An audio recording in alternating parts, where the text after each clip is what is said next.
আমি মোহাম্মদ আবু বকর সিদ্দিক। আমি ছাত্র আন্দোলনে 20 জুলাই আওয়ামী লীগ হাসিনার এই আদেশে পুলিশের আমাকে গুলি করছে, পায়ের বেঁধে সামনে দিয়ে গুলি ঢুকছে, একবার পিছনে বাড়িয়েছে।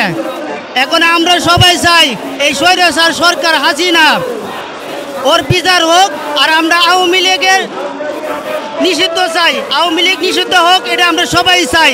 হ্যাঁ, হেফাজতে ইসলামের অনেক মানুষ মারছে, পিলখানায় অনেক মানুষ মারছে, এবং আমাদের ছাত্র ভাই অনেকের মারছে।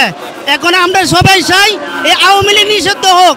এই বাংলার মাটিতে আওয়ামী লীগের কোনো ঠাঁই নাই, ভবিষ্যৎও হবে না ইনশাল্লাহ। আমরা সবাই চাই আওয়ামী লীগ নিষিদ্ধ হোক।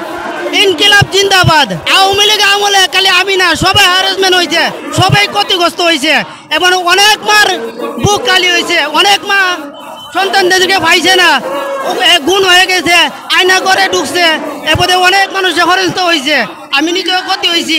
এমনকি আমি দীর্ঘ 9 মাস গুলি খাওয়ার পরে দীর্ঘ 9 মাস আমি কষ্টে ভুগতাছি।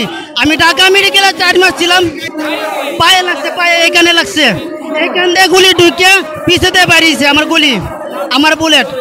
এখন আমি চাই আওয়ামী লীগ নিষিদ্ধ হোক। আওয়ামী লীগ যদি বাংলা মাটি তার জীবনে ঠাঁই না হয়, এটা আমরা সবাই চাই। এই জন্য সবাই আমরা রাস্তা, জনতা, হেফাজত ইসলাম, বাংলাদেশ ছাত্র দল, চরমুনাই, সবাই আমরা একসাথে নামছি। আওয়ামী লীগ নিষিদ্ধ হোক এবং দ্রুত এটা স্বীকৃতি দিতে হবে ইনশাআল্লাহ।